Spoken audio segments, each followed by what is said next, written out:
Praise the Lord, saints of God, body of Christ, bride of Christ. This is the prophetess of the Most Highest God. I want to tell you a story that I have never told anyone, but it is time. In the 1970s, when that incident happened in Maxwell, New Mexico, or Roswell, New Mexico, I should say, about the UFO, nobody, not even the government, wanted to say that it was true. But as for me and many others that were from Raton, New Mexico, just a little ways away from Roswell, we saw 4 shining UFOs on top of the mountain in Raton, New Mexico. The Raton Mountain is what it's called. We don't know what they were doing or anything about them, but we kept on looking because I didn't live that far away from the Raton Mountain. And I just kept on looking at them until nighttime. They were still there. It was still up there. And in the morning, I ran outside to see if they were still there. And I caught them taking off. Where they were going, I don't know. But I know that there are such things as UFOs. And now, being born again, Holy Spirit filled, I know that these are demons. So we had 4 UFOs, spaceships, in Raton, New Mexico in the 70s that were unexplainable, but now they are here again. And brothers and sisters, body of Christ, bride of Christ, they are filled with demons. So when you're looking up in the heavens and you spot something silver, round, those are demons. They're coming down. They're coming down, and they're saying that the UFOs are coming to invade the world. Well, I believe that they're coming down. The demons, the fallen angels, are coming down. For it is time. For their king is about to reveal himself. So that is why they are here. They're all coming to see the inauguration of their king. So brothers and sisters, body of Christ, bride of Christ, do not fear, for God has not given us the spirit of fear, but of love, power, and a sound mind. And know that there are angels all around us. God has sent his angels to protect us from all these things.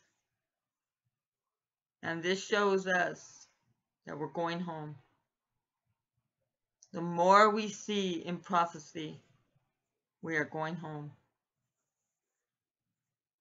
You could close your eyes and see what is going on in the spiritual realm. There are beautiful and glorious angels coming down to earth to watch over us. Just a few minutes ago, the Lord showed me a vision of his angels, and they're coming to protect us because the fallen ones are here already. That's why you see many evil and wicked, ungodly and righteous things happening, because they're here. And the restrainer, the Holy Spirit, the bride of Christ, is about to leave this world and hand over this world to Satan himself. Shalom, be blessed.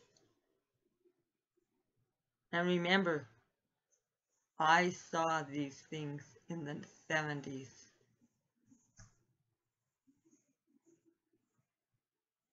There is no one that can tell me that there is no UFO. Be blessed. And we are out of here. Ooh, hallelujah. We are out of here.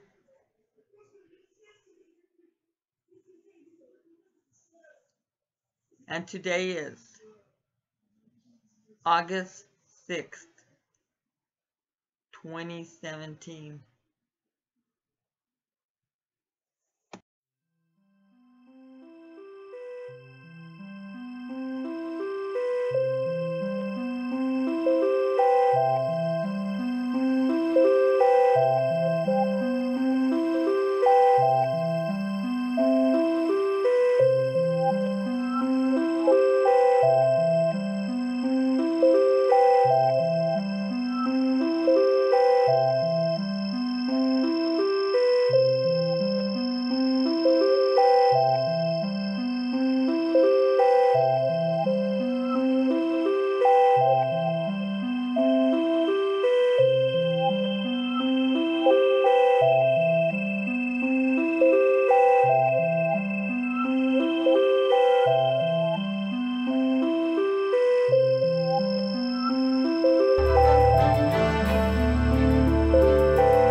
Topic tonight.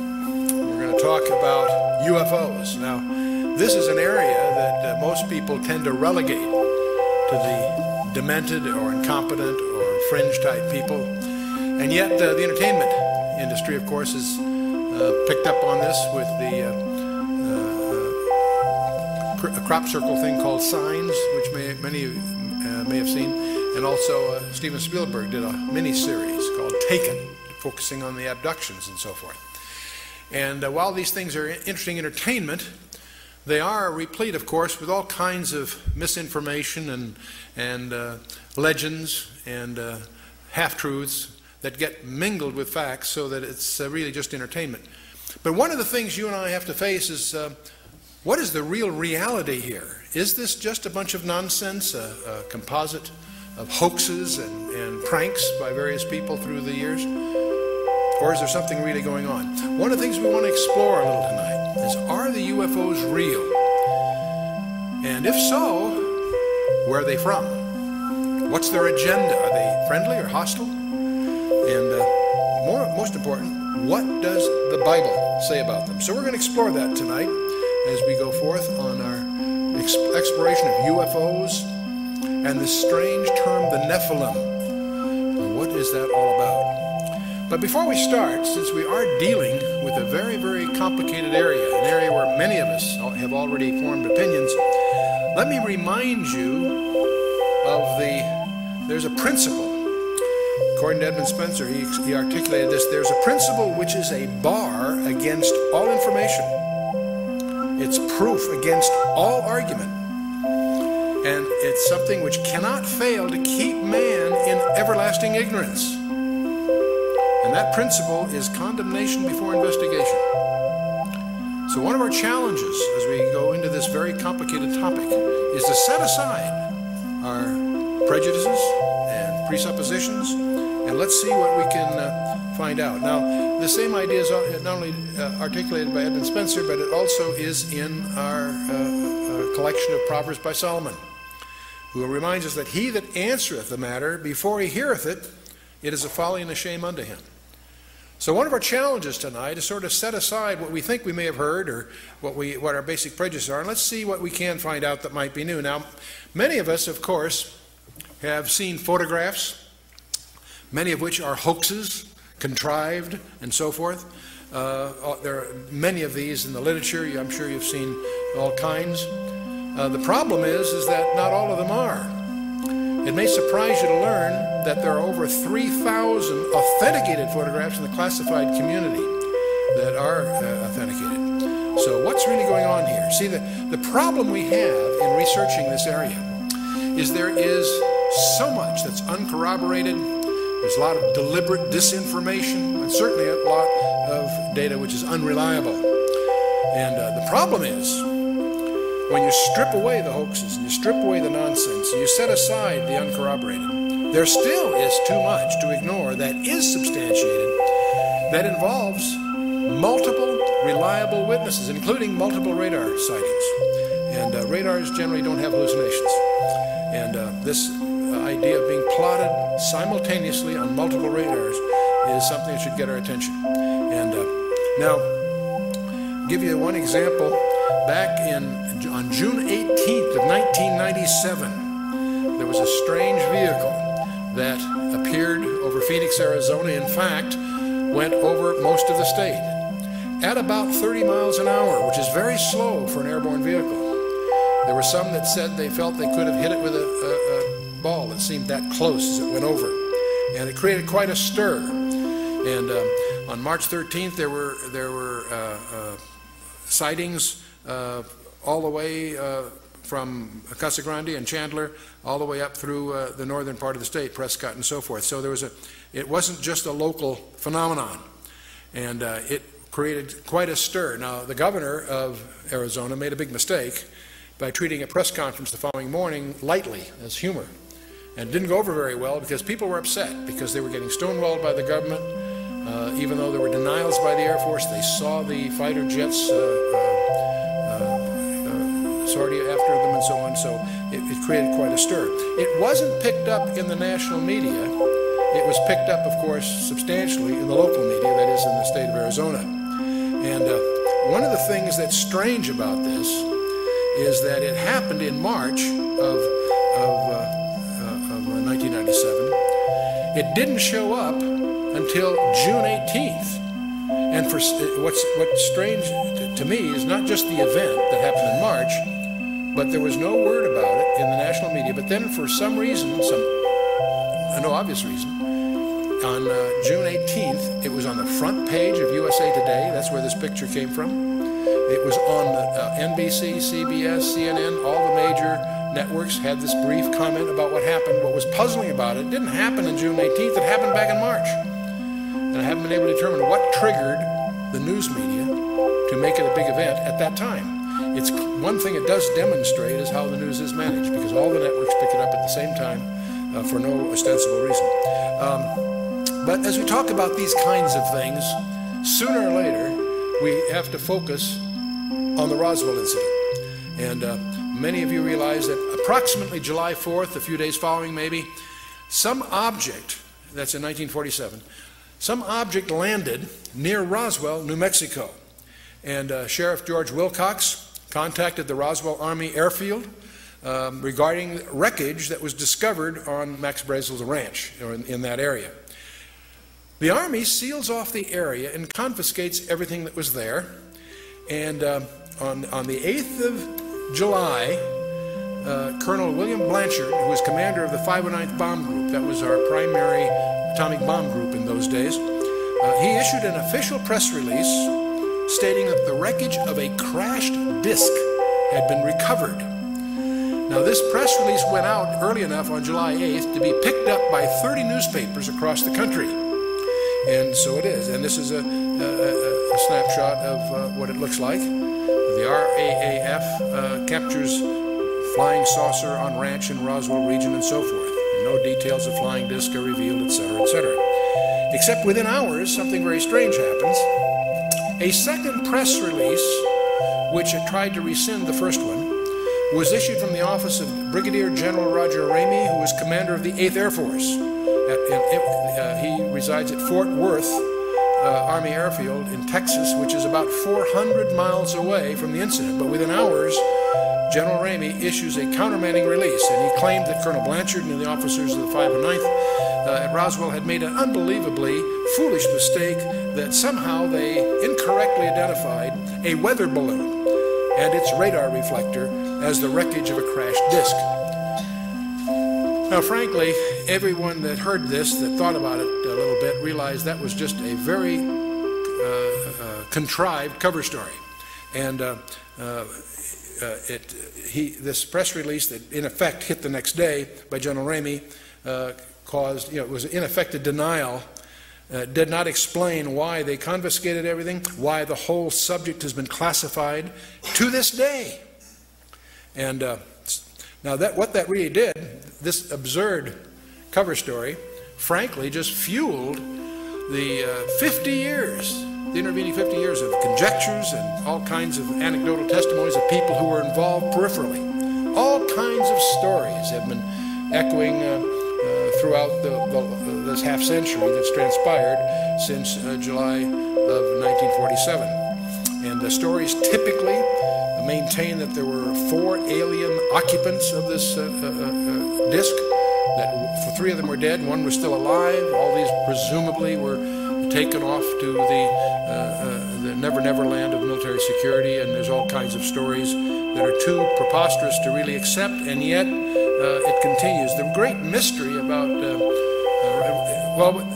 when I travel, one of the most often questions I get is, what really happened at Roswell? Well, we don't really know what happened at Roswell. It's been classified. We'll talk about that a little bit. We do know something that happened 9 months after the Roswell incident. Al Gore was born.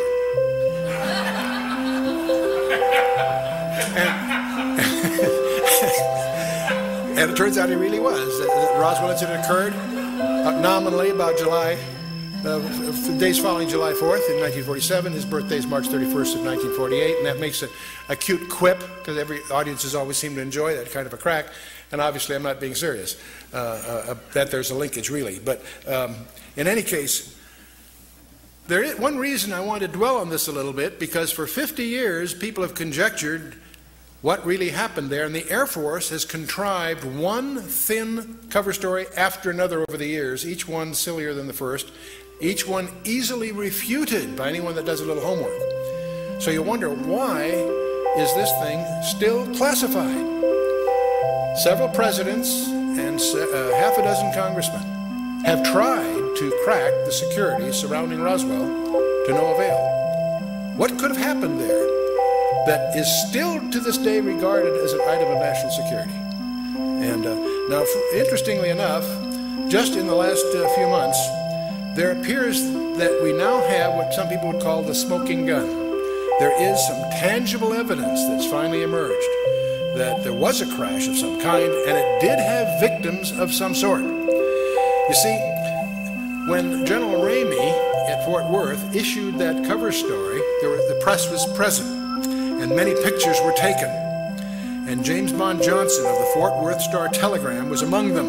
And on July 8th, he took a photograph, which a number of the photographs happened to show General Ramey clutching a sheaf of papers in his hand that apparently was a communique to Washington, D.C. And he happened to have that in his hand while he was going through this explanation and demonstrating that this really was a weather balloon. They had some props there that they showed and so forth.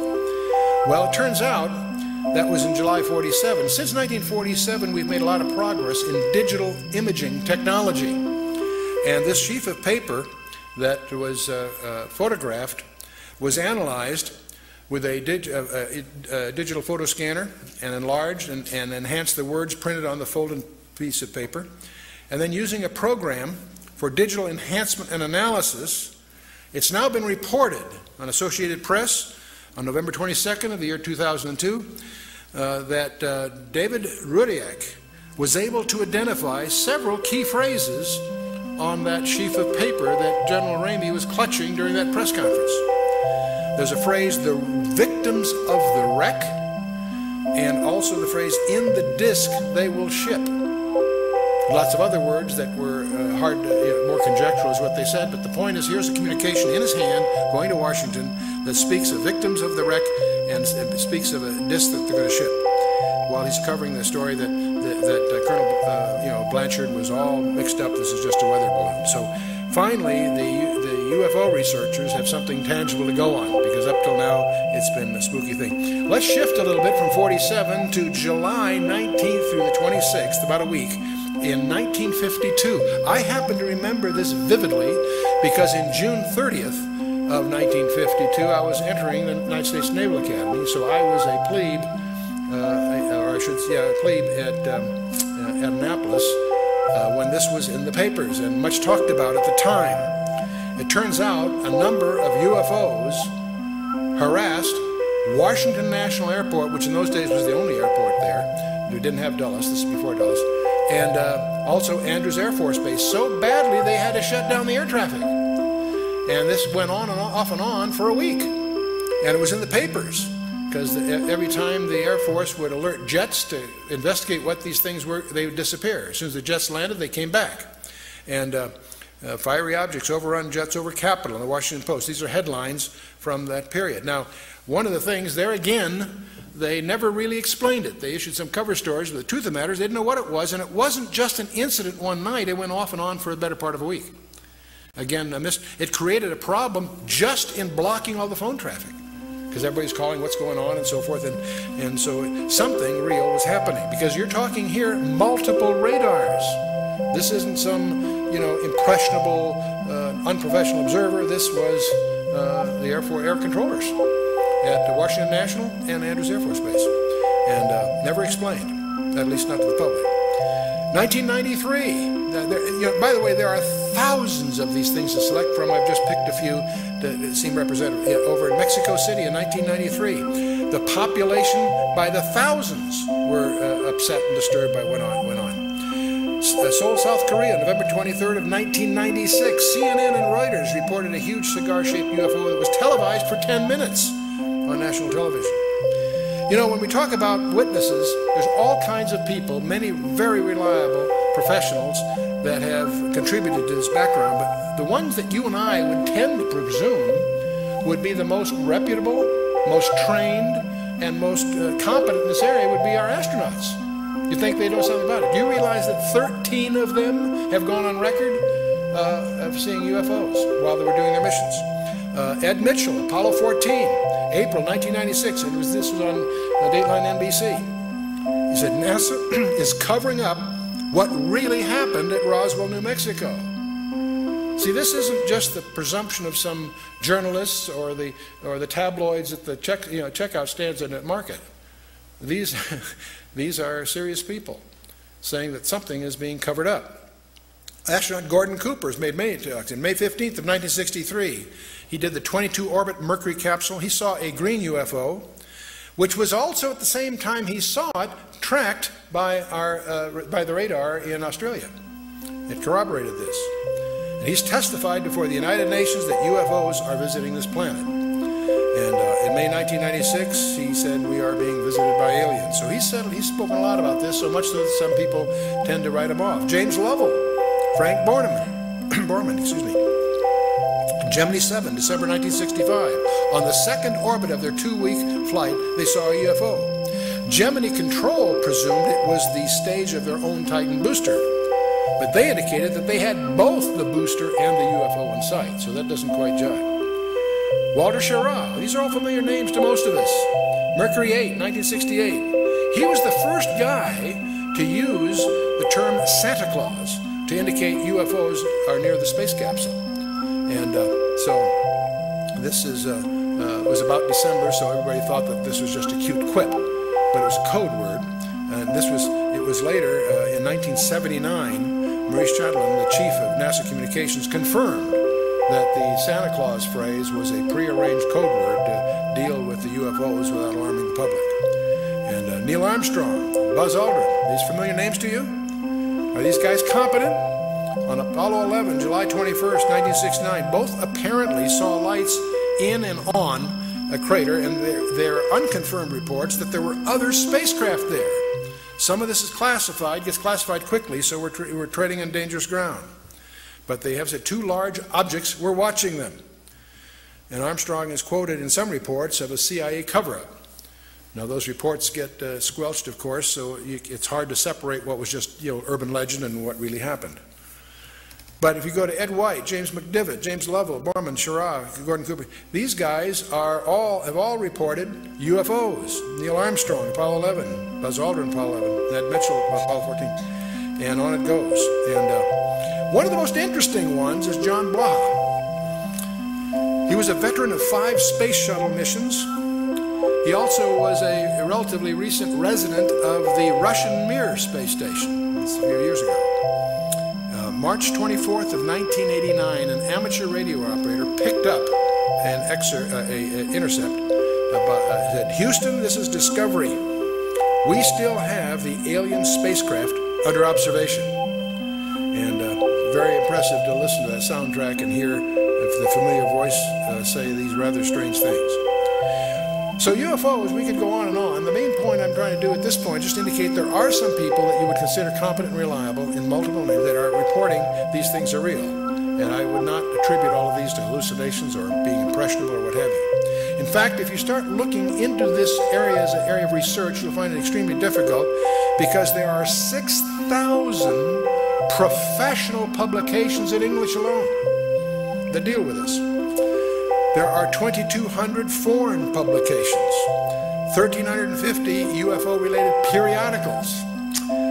And some of these, if you look at the books in the library, there are over 700 books that deal with UFOs just in the period from the 17th century to the First World War.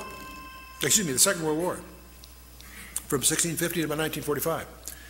There are over 300 books prior to the 17th century that deal with UFOs in the ancient times. So what on earth is this all about? You know, they've done polls. Do you realize that 57% of Americans, according to the polls, believe in UFOs? That doesn't make them real, but it says there's some phenomenology that must be real, even if it's just perceptions. 15% of Americans believe they have seen a UFO. How many of you in the audience have seen a UFO at one time? Okay, we're not going to take names. I just care. Oh, good, okay. Here's the shocking one. This blew me away when I first ran into it. Somewhere between 1 and 3%, various polls agree, somewhere between 1 and 3% of Americans claim that they have had an abduction experience. That's over 5 million people, or in that neighborhood. Not a few thousand deranged people, not a few, disaffected. This is, we'll talk a little more about this. This is a very, very disturbing phenomenon in the counseling profession. Now, part of the problem of the UFOs is they have some paradoxical behavior. On the one hand, they're seen by multiple competent witnesses. They are plotted on radar, sometimes multiple radars simultaneously. They leave tangible traces on the ground, sometimes radiation, evidence of burning and other things. So they are apparently real in the sense of being physical, on the one hand. There are photographs. Sometimes they show up on photographs, sometimes they don't. But here's the problem. While they seem to be tangible on the one hand, they exhibit behavior that can't possibly be physical. They can go in excess of 6,000 miles per hour without sonic boom. So what on earth does that mean? I'd like to know how they do that trick. They've been plotted making right-angle turns at over 16,000 miles an hour. That defies the laws of physics. That's now perhaps the most disturbing thing of all. They appear to have the ability to materialize and dematerialize without a trace. One of the great mysteries of the UFOs isn't seeing them, is trying to figure out where are they when you don't see them. Some people say, well, they're from another galaxy. Most physicists will debunk that for lots of reasons. They seem to pose that way, but for lots of, if there are that many coming from another galaxy, you think you'd sense the traffic. We'll come to some more reasonable explanations, and you're going to discover the two top researchers in the last century, really, is Jacques Vallée, France, and J. Allen Hynek, the American. Now, J. Allen Hynek was head of astronomy at Cornell, and he set out to debunk this nonsense about UFOs, and he became one of the most ardent, competent, balanced researchers in the trade. J. Allen Hynek, he died a few years ago. those of you that saw the movie Close Encounters of the Third Kind, whether you realize or not, saw J. Allen Hynek because he was in the crowd. I was on a board in those days with Al Netter from Columbia, and they had him as just a gesture appear in some of the scenes, just as an extra. And the lacune of that piece of fiction, of course, was patterned after Jacques Vallée, the Frenchman. Both of these respected researchers came to the conclusion that they're not intergalactic. For lots of physics, there are a lot of physics rebuttals to that conjecture. They both argued that these things are demonic. Their term. They've written many, many books. You can check them out. These are not religious people. They're not people with any kind of personal agenda. But they came to the conclusion that these things, on the one hand, and by the way, we take for granted that we strip away the nonsense and the hoaxes, set that aside. There's tens of thousands of files you have to walk through. When you cut through all that, there's still a core group, a substantial core group of real events that need explanation. And so on the one hand, they exhibit physical properties on the one hand. On the other hand, they also violate all physical laws. And so the conclusion from that both J. Allen Hynek and Jacques Vallée and others have come to is that they're hyperdimensional, that somehow they come from another dimension periodically. That causes us now to stand back a little bit and do a little tutorial on hyperspaces. And we're going to get into why we feel that the Bible is an authenticated message of extraterrestrial origin in the first place. So let's talk a little about hyperspaces. There are only two kinds of... hyperspace, by the way, just a term for a space of more than 3 dimensions. You and I are familiar with two-dimensional space. It's called a scratch pad or a photograph or a piece of paper is a two-dimensional representation of something, typically. Three-dimensional space we're familiar with because we live in it, and we also build models in 3 dimensions. We probably have a vague feeling of a 4th dimension called time. We don't get too comfortable with that unless you've done some special study, but we sort of acknowledge that reluctantly. Hyperspaces, frankly, is just the term used to study spaces of more than 3 dimensions. And we discover there's only 2 kinds of people that can really relate to hyperspaces. And that's mathematicians with special training and small children. Okay? Because they haven't, their prejudice has been blindfolded, so to speak. Now, the one book that is second to the Bible in its publication, all of us know the Bible is the most popular book in the history of man, but the second to that would be Euclid. And that's where most of us have been taught in school. And most of us, when we went to school, had trigonometry or plane geometry, same subject in a sense. We all know that a triangle, if you add up the angles of a triangle, adds up to how much? Anyone? 180 degrees, you betcha. So if I have a 30, 60, 90, it adds up 180. If I have a 45, 45, 90, in fact, any triangle, if I add up the angles, it would add up to 180. Suppose, though, that my partner and I went out to a large field here, and we very carefully laid out with the transit a very large triangle, and when we got back with our figures, we added up the 3 angles, and it added up to more than 180 degrees. What would you conclude? That we'd messed up, huh? No, what have we encountered? Anyone? The curvature of the earth, exactly.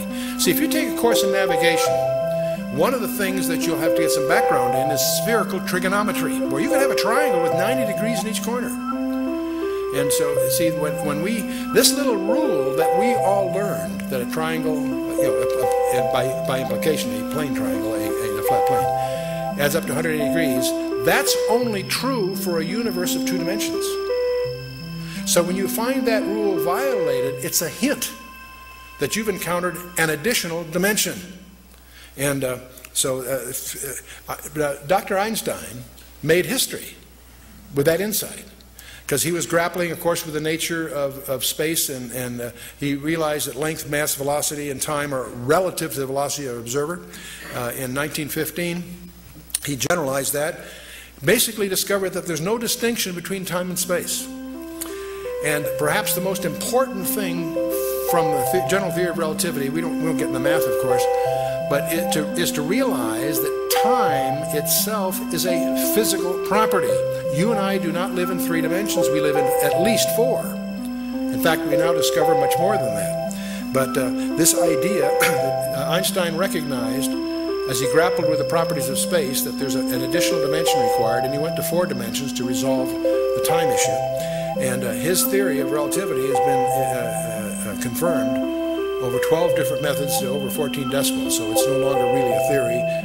It's well accepted basis in certain fields of science. So when we need to go beyond Euclid, which of course deals just with 3 dimensions. And in June 10th of 1854, the most important lecture in mathematics was given by George Riemann. He invented a thing called metric tensors. And that tool that he developed proves to be one of the most profound tools in advanced physics. And it took over 50 years, in fact over 60 years, for Dr. Einstein to use that tool to develop his 4-dimensional space-time.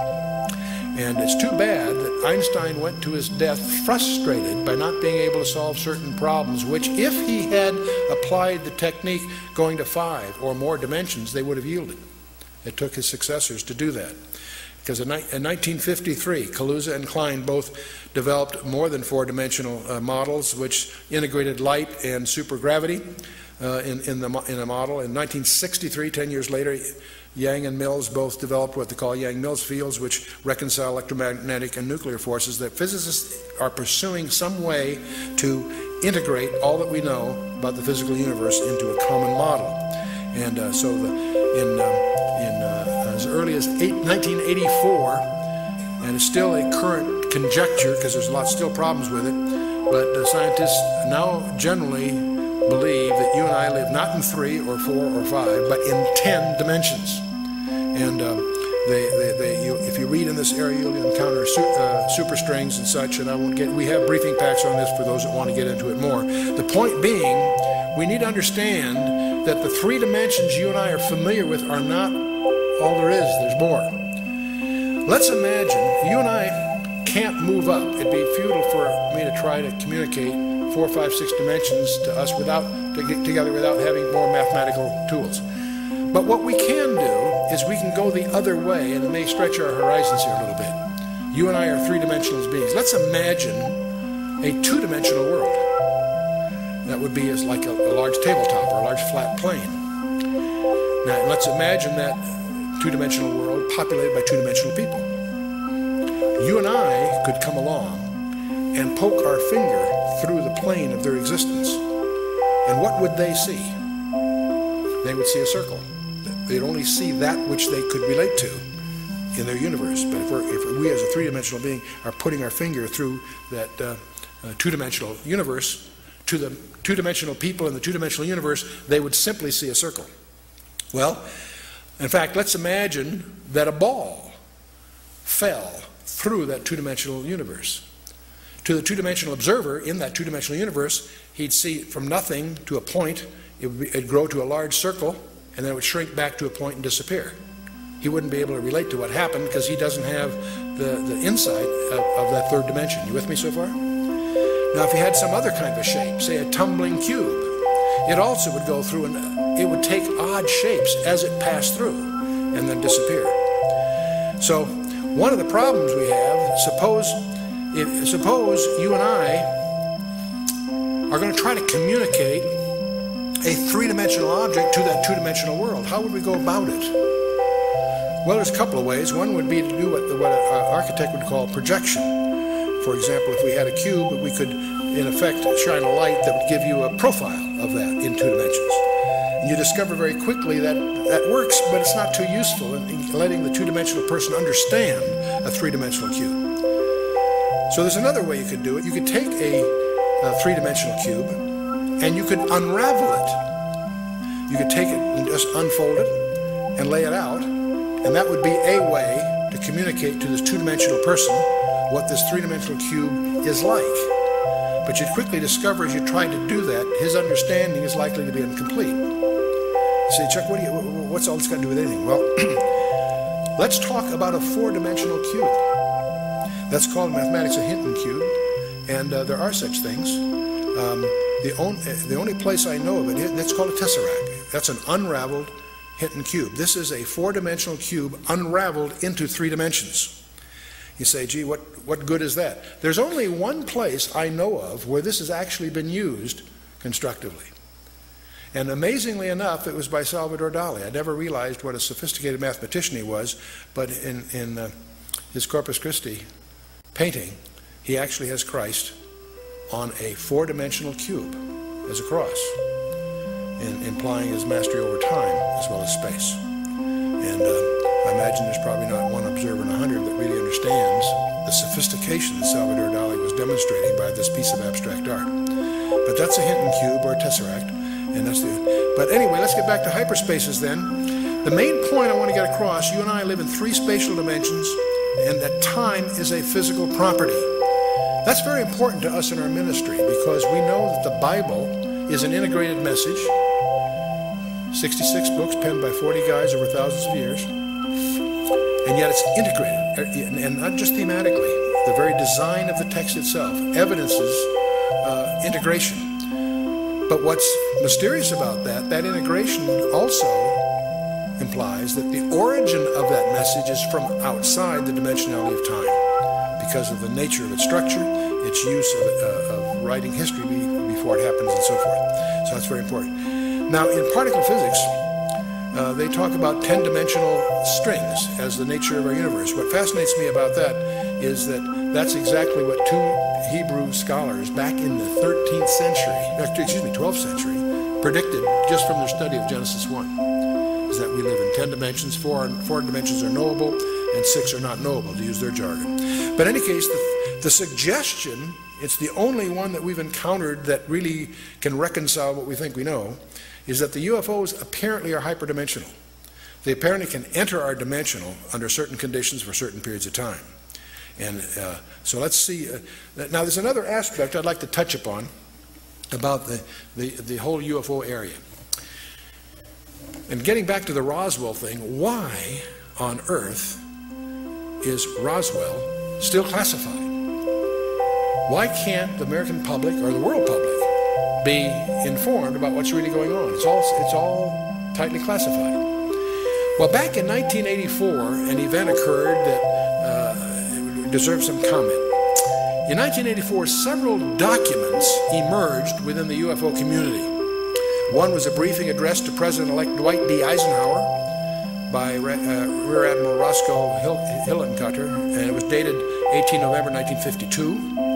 And there was also a special classified executive order signed by Harry S. Truman to the Secretary of Defense. In those days was James Forrestal. It was dated 24 September 1947. And his letter apparently authorized him to establish a board of suitably qualified persons to be answerable directly and only to the President. And the code name for this august group of appointees was Majestic 12. That was the code name. And these documents, all kinds of documents show up. CIA documents and other things, including this memo that signed by Harry Truman establishing this august group. Now, who were these group called Majestic 12? Well, one, of course, was Secretary of Defense James Forrestal, Rear Admiral Roscoe Hillenkotter, who was prominent in those days, Dr. Vannevar Bush, who was probably the most famous scientist of the period, General Nathan Twining, head of the Air Force, General Hoyt Vandenberg, General Robert Montague, and a number of civilians that you may not have heard of: Dr. Detlev Bronk, Dr. Jerome Hunsucker, Mr. Sidney Sowers, Mr. Gordon Gray, and Dr. Lloyd Berkner. And one guy we will talk about a little bit is Dr. Donald Menzel. And these were, when Forrestal died, by the way, in '49, General Walker Smith replaced him. But these 12 people apparently were known in the classified community, it would seem, as Majestic 12. Well, these are interesting people. You see, of these 12 people, was Secretary of Defense, of course. 3 of these people were the first 3 directors of the CIA, the Central Intelligence Agency.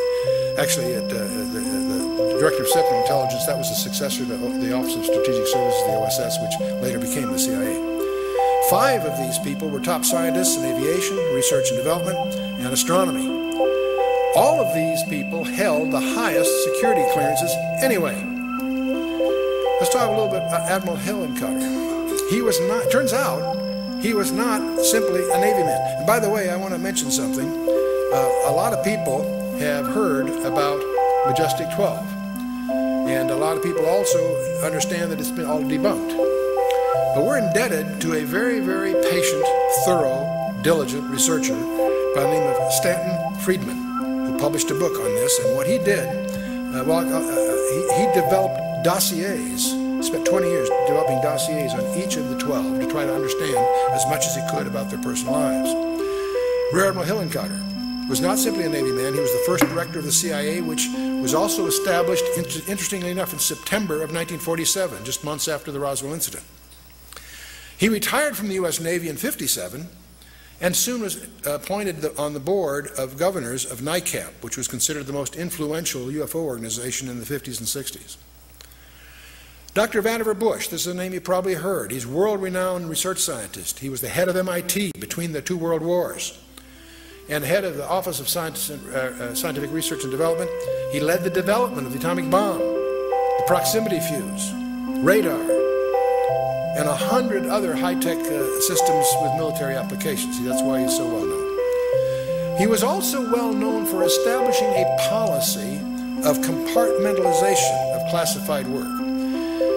It was previously the style in research labs to give people a lot of freedom of movement. And he was the one that saw the need for compartmentalizing, letting scientists have only the information they need to know so that they could control the transit of information within the organization. So this whole idea of, we're going to talk about compartmentalization here shortly. Well, this whole MJ-12 there are two kinds of people, those that have never heard of MJ-12 and those that know that it's just it was just a hoax. You see, somebody noticed that apparently that the typewriter that was used to type the Truman Executive Order of 1947 was deemed a Smith Corona model and had not been manufactured until 1963. So you start to smell a hoax if that's true. The signature on the the signature on the memorandum had apparently been photocopied from an unrelated letter that Truman wrote to Vannevar Bush back written in 1st of October of 1947. So you get the impression this thing was just a hoax. There are other anomalies that were noted and published in various media. So it quickly, within the UFO community, in just a few years, it was recognized by everyone that these documents were just fakes. And so most people either never heard of MJ-12 or they, quote, know, close quote, that it was just a very elaborate hoax. Until Friedman comes along. Stanton Friedman, he was a nuclear physicist. He spent over a decade painstakingly probing 15 libraries and archives, and he now has cast significant doubts about the doubters. He has refuted most of the documentation quibbles that were raised by the skeptics, but more importantly, he compiled detailed dossiers on each of the 12, and he's made some intriguing discoveries. See, by collecting the details on each one, some very interesting corroborations have emerged. And these are all published in his book, Top Secret Magic, in 1996. Let's take General Nathan Twining as an example. He had been scheduled to fly to Seattle on July 16th of 1947 to review the new B-50 bomber that was being built by Boeing at that time, and also to do some fishing with some old friends. So that was all scheduled for some time. Suddenly, General Twining canceled his Seattle trip and headed for New Mexico on July 7th. This is billed as just a routine inspection, but that doesn't jibe with the apparent urgency to upset all these other long-laid plans for no apparent specific reason. It's also interesting that on July 9th, President Truman met with New Mexico Senator Chavez with no reason given. So you get the feeling behind these calendar entries there's something going on. Another interesting guy is Donald Menzel. He apparently, Friedman discovers, led a double life. As a UFO debunker and a distinguished astronomer in public. He was a well-known astronomer. He also ran around poking holes at these UFO conjectures that were going on in those days. But it turns out he was also a linguist, a cryptographer, and a consultant to the National Security Agency and the Defense Intelligence Agency for more than 30 years, and this was not known in the public. This is something Stanton found out by doing his homework. He held a top-secret ultra-clearance, and none of this was known to the general public. So it's interesting, whoever contrived this hoax had a lot of inside information somehow. Now, what's also provocative is Dr. Menzel, he gave some technical explanations disputing some UFO incidents that often were not scientifically defendable, especially for a guy like him who is a competent technologist. So it's strongly suggestive that he had a private agenda of disinformation as part of his job. So at this point, it may be useful to highlight, again, this is a little tutorial, which I'm going to call the anatomy of secrecy. How do you make something secret within the government or military community? Well, the first thing, you can define the content of what's going on as secret or top secret or whatever level is justified by the content of the material. If there's a contract, the content of the work can be classified secret, top secret, what have you. But let's assume you're really serious about making this especially secure. The other thing you can do is called compartmentalization. You can compartmentalize the project. Now, how do you do that? You make the existence of the contract classified. And these are usually in the intelligence community, and that's why they go by a nickname. They're called black programs from the intelligence side. These are great contracts to get because your competitors don't know they exist. So they're sole source, and they're considered attractive contracts. I have served as chairman of the board of 4 different publicly traded defense contractors. And several of these were companies that had their primary commitments in deeply classified work and obviously included compartmentalized programs. But I have to tell you, I was startled. I spent 30 years in the strategic community, both in the Department of Defense community directly and also, as I say, on boards and of publicly traded defense contractors. And I have to tell you, it was late in that 30-year career that I discovered, much to my amazement, there is another level of security, and that's where you make the existence of the customer classified.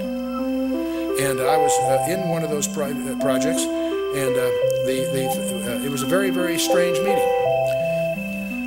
We had our little company that was publicly traded, but not a large company, was competing for a particular procurement, and the head of that particular division asked me, as chairman of the board and controlling shareholder, and so on, to be present at the meeting, along with our banker. The vice president of First Interstate Bank was there, and as we in this conference room, 3 guys come in with business cards and give us their business cards, High Technology Research Associates or something like that. But quickly explain that that's just a cover, and we're not surprised.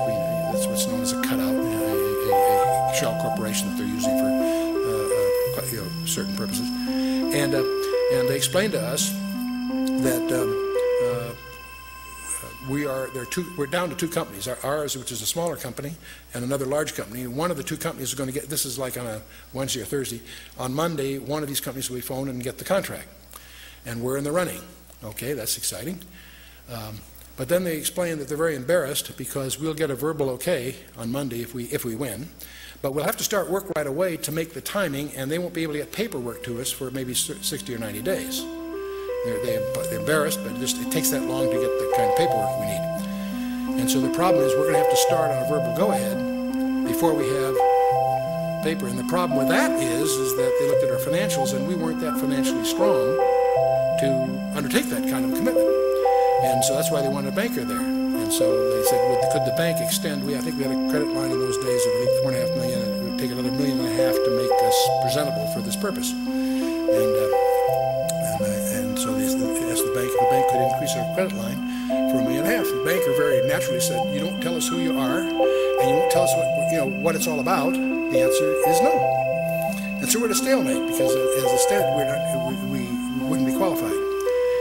And I turned to the vice president of First Interstate Bank. I says, you people have my personal financials. In those days I had money. That's before I got in my project with the Russians.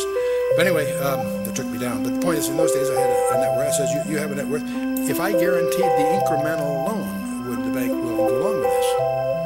And he said, I can't. He says he didn't have the authority, but we go downtown. He says they'd probably go along with that. So I turned to the customer and says, if I can pull that off in the next 24 hours, would that suffice? And they said, sure.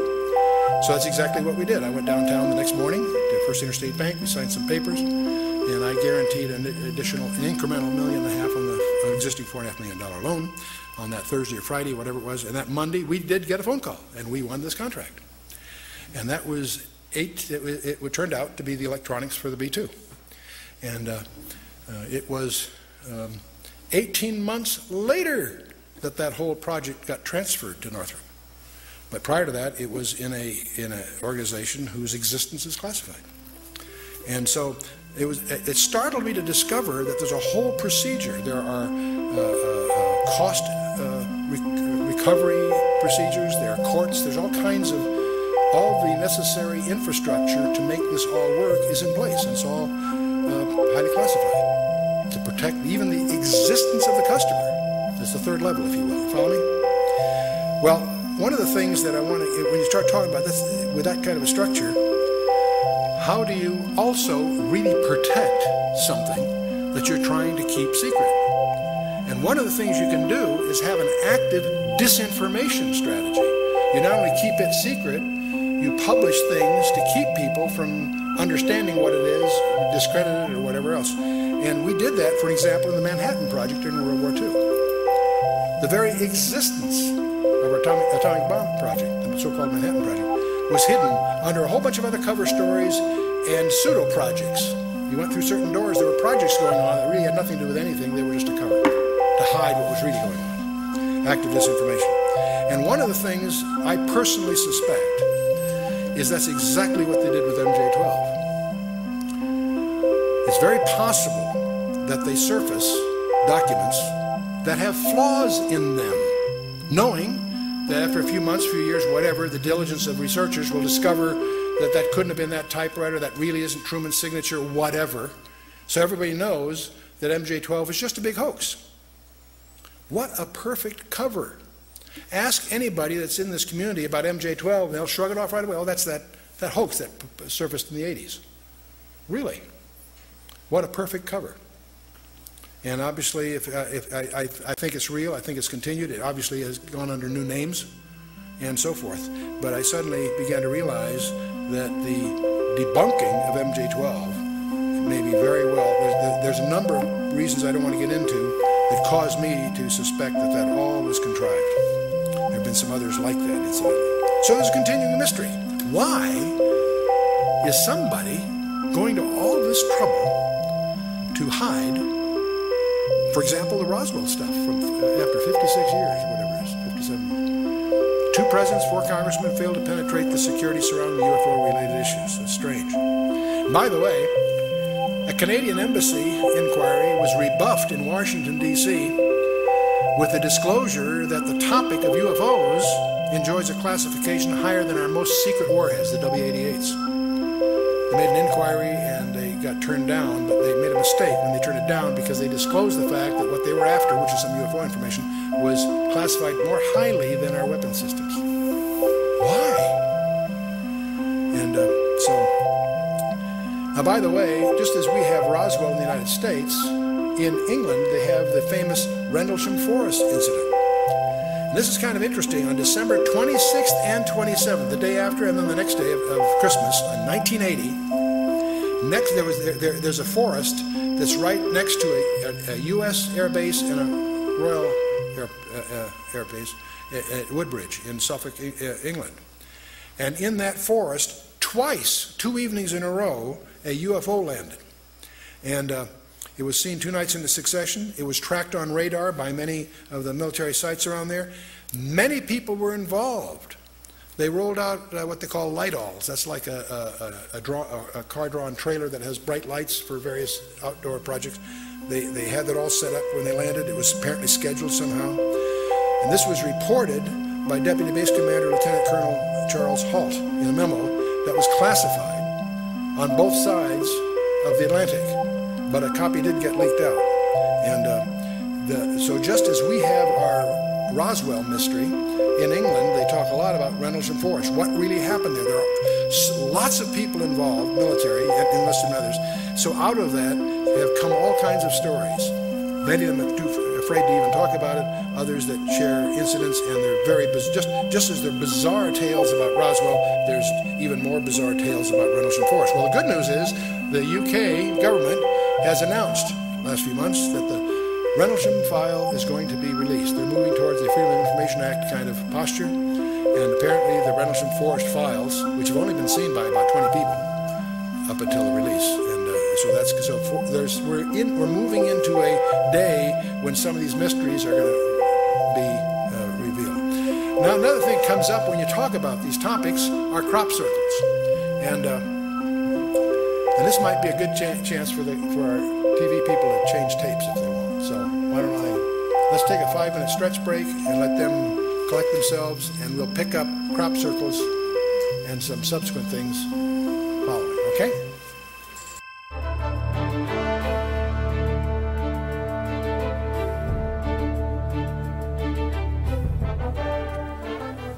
Well, you can't talk about UFOs and that sort of thing without getting into the area of crop circles.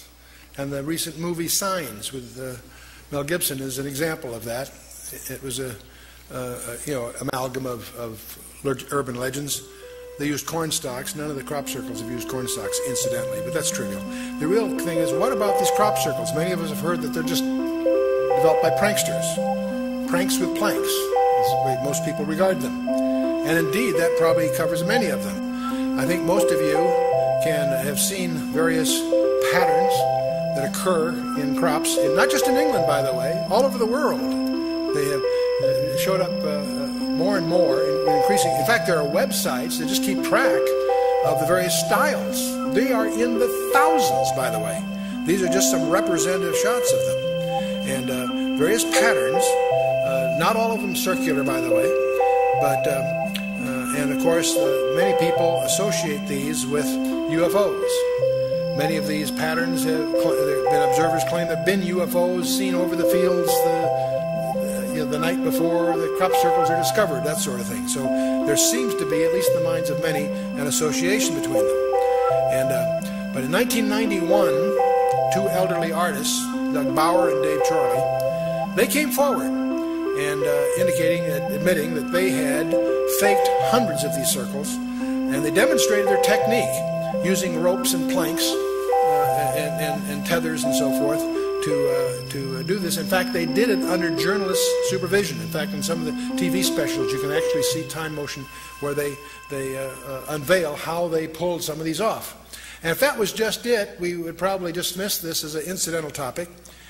But and it does appear, by the way, that there are many of these that have some form of craftsmanship that accounts for the thousands that appear throughout the world, not just in Britain, in the United States too. But let me tell you frankly, that doesn't explain them all. There's also a group of scientists that have been studying this quite rigorously and are startled with what they find on some of these circles. There are articles in peer-reviewed scientific journals that have established that not all of these things are pranks with planks. For example, biophysicist William C. Levengood, he's of the Pinlandia Biophysical Laboratory in Michigan. He's examined plants and soils from 250 crop formations, randomly selected from 7 countries. And the samples and the controls of the handling of those samples were provided by the Massachusetts-based BLT research team directed by Nancy Talbot. Levengood, by the way, has published over 50 papers in scientific journals. And he's documented numerous changes in the plants and the formations. For example, most dramatically, they found grossly elongated nodes, or like knuckles, along the stem that are apparently expulsion cavities caused by the heating of internal moisture from exposure to intense bursts of radiation. The only way they can explain them. They've also taken seeds from the plants and germinated them in a lab. It showed significant alterations in growth as compared to the control samples. And this has been published in the International Journal of European Societies of Plant Psychology back in '94. But it goes on and on. They find a brown glaze over some of the plants. It turns out it was pure iron that had been embedded in the plants while the iron was still molten. Tiny iron spheres were also found in the soil around those plants. And this was published in the Journal of Scientific Exploration in 1995. In 1999, a British investigator, Ronald Ashby, examined the glaze that we're talking about here through optical and scanning electron microscopes. And he determined that the intense heat had been involved, about 2,700 degrees Fahrenheit, which of course would destroy the plants. And there are hundreds of plant and soil samples were collected from a 7-circle barley formation in Edmonton, Canada. The plants had both elongated nodes and expulsion cavities that we talked about, and the soils contained these peculiar iron spheres. And the controls showed that none of these, in other words, controlled plants that were not part of the circle, did not have any of those changes. A mineralogist by the name of Sampath Iyengar, Technology Materials Laboratory in California, examined specific heat-sensitive clay materials in these soils using X-ray diffraction and a scanning electron microscope. He discovered an increase in the degree of crystallinity in the circle minerals in the soil. Statistician Ravi Raghavan determined a 95% statistically significant confidence level in these findings. They have no idea what's causing it. It's clear this was not just some contrived prank for some of them. And so on it goes. Now what was really astounding was the direct correlation between the node length increases in the plants and the increased crystallization in the soil minerals. What that implies is a common energy source for both effects. So somehow there was some very intense energy. This wasn't a couple of guys with planks and ropes playing games. And the scientists could not explain how this is possible, because the temperature required to alter the soil crystallinity would be between 1,500 and 1,800 degrees Fahrenheit, and this, of course, would destroy the plants. So how did this happen? They don't know. But there are journals and there are scientists that are wrestling with the puzzles of the crop circles. Not the crop circles in general, those that turn out to be what we'll call real ones, not hoaxes. And that's the problem in any research area like this. You got so much noise that it's hard to find the signal, if you will. Well, let's get to the real core of all of this. What's the biblical view? And we're going to talk a little bit about the days of Noah. You know, Jesus gave 4 disciples a confidential briefing on his second coming. And the 4 disciples came to him to inquire of his return, and he detailed the preceding events that would occur prior to his second coming. And his answer to them, these 4 guys, is so important it's recorded in 3 of the 4 Gospels: Matthew 24 and 25, Mark 13, and Luke 21 and 22. But he opens and closes that briefing with a repeated admonition: take heed that no man deceive you. And that occurs in Matthew 24:4, and you'll find it's the theme of the entire presentation. We're dealing here in spiritual matters, and the attempt of the enemy will be to deceive us. But in the middle of this briefing, about verse 37 of Matthew 24, Jesus makes a very strange remark. He says, but as the days of Noah were, so shall also the coming of the Son of Man be. Now in the context there, what he may have been alluding to is simply that it'll be business as usual until, just as it was business as usual until Noah and the ark, it'll be business as usual until he returns. And most people who read that passage assume that that's all he meant. It's just that it's going to come as a surprise. And yet there are many scholars from the context of the details of that passage feel he was giving us a hint of something deeper. And we really won't understand what he's talking about unless we understand what the days of Noah were like. And so we're going to try to figure out what did Jesus really mean? As the days of Noah were, so shall the coming of the Son of Man be. So what you really need to do to get a handle on the UFO thing, strangely enough, is to do your homework in Genesis chapter 6. And I want you to notice the first 2 verses, and I want you to pay attention that the first 2 verses are a single sentence. Many people stumble because they don't realize that's a single sentence. I'll just see what I'm getting at in a minute. Genesis 6, verse 1. And it came to pass, when men began to multiply on the face of the earth, and daughters were born unto them, that the Benai Elohim, the sons of God, as it's translated, saw the daughters of men, that they were fair, and they took them wives of all which they chose.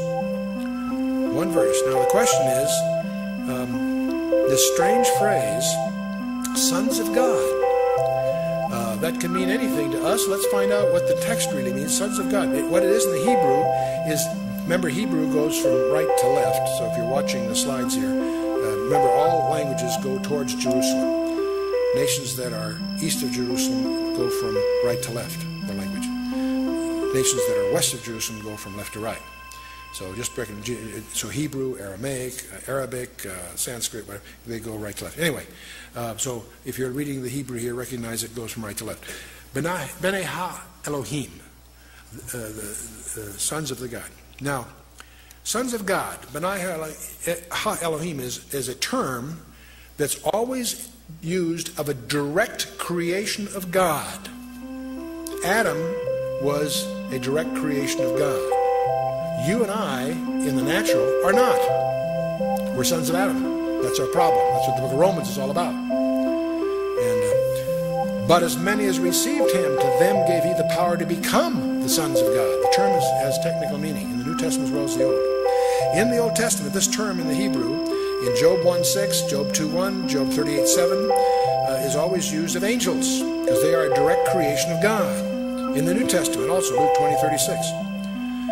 Also the book of Enoch. Now, don't misunderstand my use of this as a citation here. The book of Enoch was very popular from about the 2nd century before Christ to the 2nd century after. It is not an inspired book. I wouldn't treat it that way, but it is useful in understanding the vocabulary and the grammar of the time. And clearly in the book of Enoch, this term is used there also to refer to angels. And it deals with it greatly. The Septuagint, this is the translation of the Hebrew scriptures that went from Hebrew to Greek. If you were a Jew living in the time of say, the 2nd century before Christ, the enforced language worldwide, the commercial language, was Greek. Thanks to Alexander the Great and following, that was the common language. If you were a Jew in business anywhere in the world, you had to speak Greek to survive. You may have known Hebrew for religious purposes. But Hebrew was to the Jew in those days what Latin is to a Catholic today, basically a language for religious purposes. So one of the things, if you were Jewish in those days, what you would have liked to have had is a copy of what we call the Old Testament, the Tanakh, in Greek, so you could read it. And because of that, under Ptolemy Philadelphus, he funded the translation of the Hebrew Scriptures into Greek. Started about 285 BC, finished about 270 BC, and the result of that work product, he got 70 of the top scholars. The word Septuagint is just 70, a fancy word for Greek word for 70. He got the 70 top scholars to do the translation. It took about 15 years, and the result of that we have copies of, and it's known as the Septuagint translation of the Old Testament. And it gives us the benefit of the precision of Greek on some of these issues. So it's a very, very powerful resource for scholars. And the Septuagint also makes it clear that we're dealing here with angels, as we think of them. Now in Genesis 6, it came to pass when men began to multiply on the face of the earth, and daughters were born unto them, that the sons of God saw the daughters of men, that they were fair, and they took them wives of all whom they chose. The word sons of God, of course, is B'nai Ha Elohim, sons of God, direct creation, term for angels. Saw the daughters of men. Now, by the way, what that really says in the Hebrew is Banath Adam, daughters of Adam. I mention this because there have been contrived some strange interpretations of this passage that are commonly taught in most seminaries. And it's tragic because there's a view of this passage that has no scriptural support. And we'll talk about that because you'll run into it. Many people think that this is strange stuff, and it is strange stuff. It's even stranger than most people realize. So, now when you get down to verse 4 of Genesis 6, it says, there were Nephilim in the earth in those days, and also after that, when the sons of God came in unto the daughters of men, and they bare children to them, the same became the mighty men which were of old, men of renown. What this verse seems to indicate is that these Nephilim were offspring of a strange union. The sons of God, these are angels according to the Hebrew precision here. They came in unto the daughters of men, daughters of Adam, incidentally. This is not just Cain and Seth and any of that. This is these are daughters of men. And they bear children to them. It's those children that are the Nephilim. Now, what on earth is the Nephilim? That word, Nephilim, is a key word. We're going to talk a lot about that. Nephilim means the fallen ones. It comes from the verb nafal, which means to fall, be cast down, to fall away, to desert. That's what a Nephilim is, a deserter, in a sense. What the passage portrays, and it's very difficult for many people to absorb this, it portrays fallen angels. These are not the good guys. Remember when Satan fell, a third of the angels fell with him. Not all of them, but a group of them, apparently, and we'll talk more about this in a minute, chose to try to create a hybrid race by cohabiting. But I don't know the technology. I'm not going to get into that. But they apparently were... See, angels can't multiply. Angels are eternal. Reproduction is a process for mortals. But at the same time, Satan's got a problem. A third of the angels fell with him, so he's got a deficiency of 2 to 1 in any war that comes in, right? He's got to find a way to strengthen himself. This is just a conjecture that floats around. Now, the offspring of Nephilim, they're also called the Hagibarim, the mighty ones. And now, where the confusion starts to set in is when this Hebrew passage was translated into the Greek in the Septuagint, the word they used for the Nephilim was gigantes. It sounds like giants, and it turns out they were giants, but that's not what the word means. Gigantes comes from gigas, which means earthborn. So in the Hebrew, they're called the fallen ones. In the Greek, they're called the earthborn. And so let's keep that in mind. The fact that they were giants is like a pun. Yes, they were giants, but that's not what the word means. It carries a different meaning. Let's go on a little further in verse 9 of Genesis 6. It says, these are the generations of Noah. Noah was a just man and perfect in his generations, and Noah walked with God. Terrific verse. We've all read it. But most of us may not pay attention to what that's really saying. These are the generations of Noah. Noah was a just man and perfect in his generations. What does that mean? Well, the word perfect in the Hebrew is tamim. What it means is without blemish, sound, healthful, without spot, unimpaired.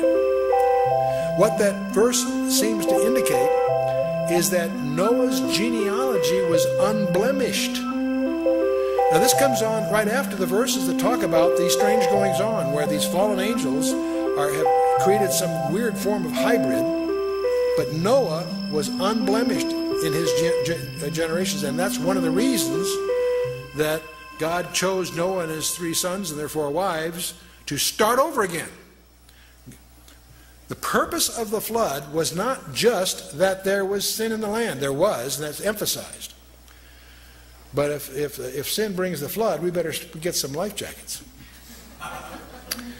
No, there's something far deeper going on. That's what I want to sensitize you for when you do your own study and come to your own conclusions. But I want you to recognize there's something much more profound that God is a problem that God was solving, and that is that Satan's strategy was to contaminate the human race.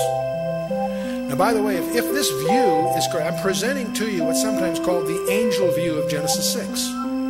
That is not taught in most seminaries, and I'll come back to that in a minute. But if that view is correct, as I've suggested from the exegesis of the Hebrew in Genesis 6, it will be confirmed in the New Testament, at least twice, and it is. When you get to the book of Jude,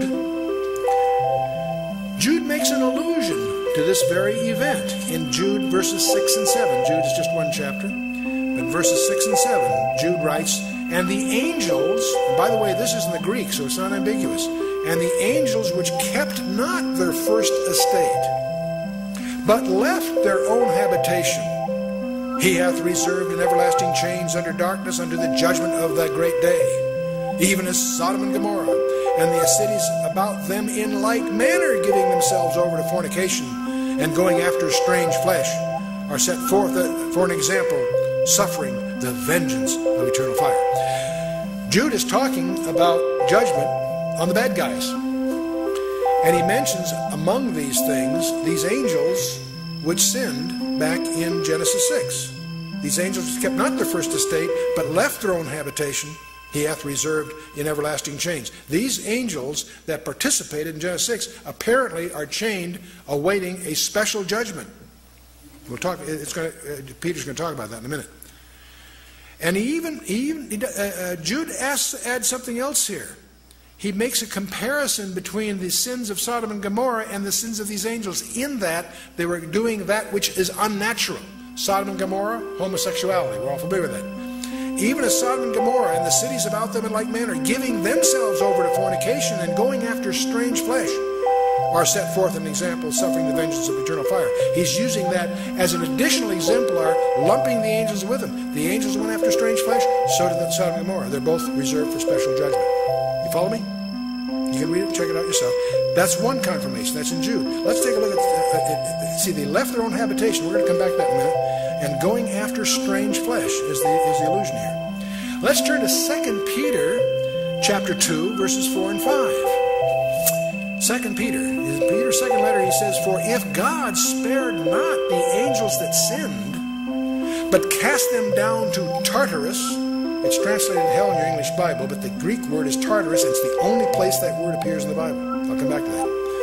"If God spared not the angels that sinned, but cast them down to Tartarus, and delivered them into chains of darkness to be reserved unto judgment, and spared not the old world, but saved Noah," and he goes on. So Peter does a couple of things here. He again alludes to the angels that sinned. They're cast into Tartarus. I'll tell you more about that in a minute. And they're reserved for a final judgment. And spared not the old world, but saved Noah. In other words, he ties that event to the days of Noah. So he not only confirms Genesis 6, but he also links it to the days of Noah. Okay. The word Tartarus deserves some comment. The problem with this word is it doesn't appear anywhere else in the Bible, but it does appear in Greek literature. It's the Greek term for the dark abode of woe. It is the pit of darkness in the unseen world. It shows up, for example, in Homer's Iliad, where Tartarus is as far below Hades as the earth is below heaven. So where's Tartarus? I don't know, and I don't want to find out. So Tartarus was a term for a deep, special, it was regarded as far below Hades as the earth is below heaven. So it's where these angels are chained until the final thing. Now, if you study classic Greek mythology, you run into the Titans. These creatures in the legends and the myths were partly terrestrial and partly celestial. They rebelled against their father Uranus, and after a prolonged contest were defeated by Zeus and condemned where? Into Tartarus. Do you see a parallel brewing here? I'm going to suggest to you that the legends of the ancient Greeks embody the truth of what really happened in the past, that there were these strange creatures generating hybrids that the Greek called Titans. And we see Zeus in many forms. We see Atlas and Hercules. Atlas and Hercules from Greek mythology were what would be called in the Hebrew Nephilim, offspring of intermarriage between a god and a woman. And now these legends we obviously see in the Sumer culture, in Assyria, in Egypt. I'll show you a few things.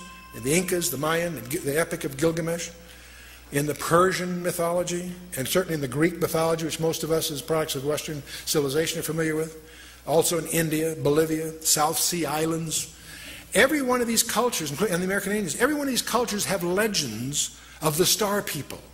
These people that came, these gods or demigods, whatever, came and cohabited with women and produced hybrids.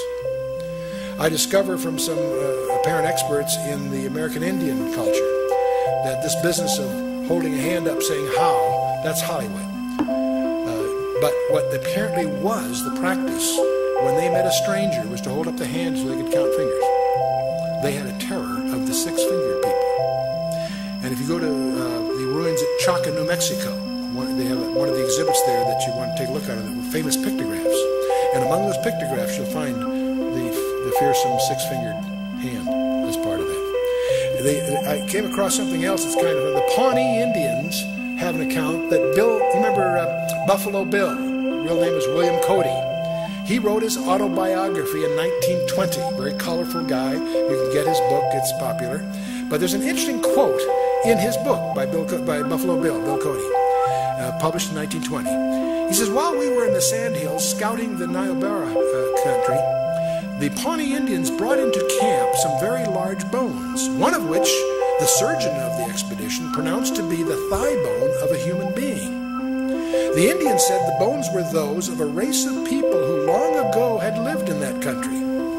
They said these people were 3 times the size of a man of the present day, and they were so swift and strong that they could run by the side of a buffalo, and taking the animal in one arm could tear off a leg and eat it as they ran.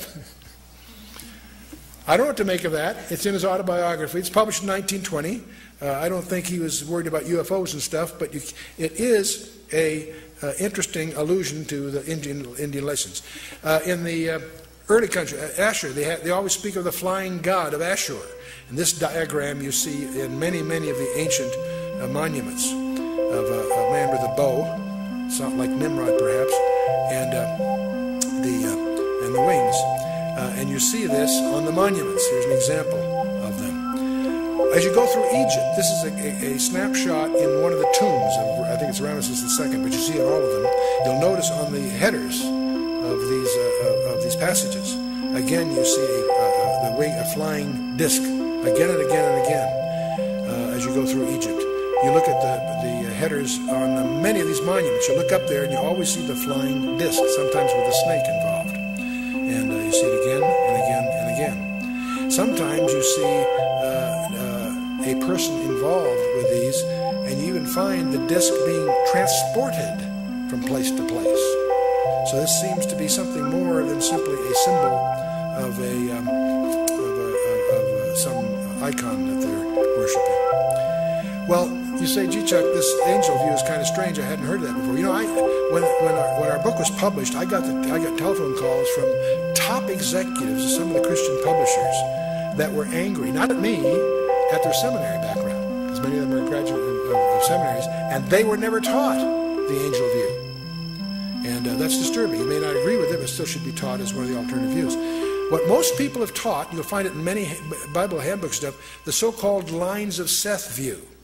The idea that we're the sons of God really refers to the line of Seth, the leadership of the line of Seth. And the daughters of Adam really means the daughters of Cain, not Seth. And the sin that is dominant there is their failure to maintain separation, is that concept. Now, it doesn't explain how the offspring of these unions resulted in these strange creatures. You know, if you have a believer and unbeliever married, they may have monsters, but they're not monstrous. Okay. This whole view of the so-called lines of Seth emerged in the 5th century in the early church. Celsus and Julian the Apostate used the traditional belief. See, this belief that I've shown you was taught by the ancient rabbis in the Old Testament period, and also taught by the early church up through the 5th century. But Celsus and Julian the Apostate used the traditional belief to attack Christianity. They made fun of these people who thought the angels had, so they attacked it. Julius Africanus resorted to this Sethite idea as a more comfortable ground.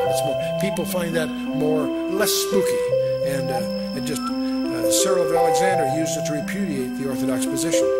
Augustine comes along, who was a profound influence, and he did many great things. He dealt with a number of heresies, but he embraced the Sethite series, and that, of course, made it Orthodox. And so this view of this line of Seth prevailed all through the medieval church. It isn't until you go back to the text and do your homework that you begin to realize that this line of Seth has absolutely no scriptural support. The text itself, the sons of God, is never used of believers in the Old Testament. That's contrived. Seth was not God. Cain was not Adam. The sons of God are not the sons of Seth. And the daughters of Adam were not just the daughters of Cain. They're both. That if you recognize the first 2 verses are one sentence, a lot of that becomes very obvious. And if there's daughters of men, where are the daughters of Elohim? If there's sons of Elohim, where's the daughters of Elohim? See, there's no mention of that. The grammatical antithesis is ignored, and I won't get to that here. But this idea of maintaining separation doesn't occur until chapter 11 of Genesis, not 6. It's 5 chapters later that we have the Babel and all of that. The separation is imposed upon Isaac and his following, not on Ishmael or the others. It was Isaac and Jacob that were told to keep themselves separate. And that was not imposed on Seth and Cain. That's all contrived. In fact, Genesis 6 verse 12 says, all flesh was corrupted So the idea that lines of Seth were the good guys, the line of Cain was the bad guys, is contrived. That's not what it's all about. See, the inferred godliness of Seth is contrived. Why was only Enoch and Noah's 8 spared? Were they the only good guys? It was God's grace, of course. They took wives that they chose. Implies some forcing functions here. And if that's all, if Seth were such good guys, why did they perish in the flood? Doesn't compute. And Enosh, it was incidentally Enosh's, Seth's son, that initiated the defiance of God. Most people don't realize that because of mistranslation. Genesis 4:26 should read, then men began to profane, not call upon, profane the name of the Lord. So renders the Targum of Onkelos, the Targum of Jonathan, the major Hebrew rabbis, Rashi, Maimonides, and the rest, and of course Jerome. So, the daughters of Cain, this is not a subset of the daughters of Adam. There's no basis for that. And the Cainites were not necessarily godless. You know, I always wondered in Genesis 4 why we have the genealogy of Cain. Because they're going to all perish in the flood. Why does the Scripture give us the genealogy? Well, there may be other reasons, but one reason is if you read the names, you'll find the name of God in them. You get the impression that Cain messed up, killed his brother, yes, but he raised his kids and grandchildren to worship God. He was a godly guy, and the names reveal that. So the idea that the descendants of Cain were bad guys is a contrivance of modern scholarship. And why are they just daughters of Cain? Were the daughters of Seth so unattractive? What's the deal here? So that's, of course... And of course, the death knell to this theory is that the unnatural offspring. What were the Nephilim then? See, they were supernatural offspring, the mighty men, the Gibberim. Does that mean only X chromosomes among the Sethites? There are no women of renown recorded. And what really made Noah's genealogy so distinctive? It wasn't contaminated by these goings on. And as I pointed out, we have these New Testament confirmations. We looked at several of them, and I won't get into that here. The angel view was the traditional rabbinical view in the Old Testament. The book of Enoch is just an example of their belief system, emphasizes that. The testimony of the 12 patriarchs, these are not inspired books, but they do reflect the thinking of the times. Josephus clearly understood this. The Septuagint clearly spells it out. The church fathers, the first few centuries, Philo, Justin Martyr, Irenaeus, and the rest of them, all taught this. Modern scholarship, Pember, DeHaan, McIntosh, Dillich, Gabelin, Arthur Pink, Donald Barnhouse, who I respect highly, Henry Morris, Merrill Unger, Arnold Fruchtenbaum, terrific scholar, Hal Lindsey, Chuck Smith, others. Modern scholarship recognizes the angel view. The Sethite view is the text itself destroys it. The inferred separation is nonsense. The inferred godliness is contrived. The inferred Canaanite substitute of the Adamites is contrived. All this is contrived. Yet unnatural offspring implied is the death knell to the view, in my opinion. Of course, the New Testament, Jude and 2 Peter nail it. But there's another issue as I got into this, not just for this study.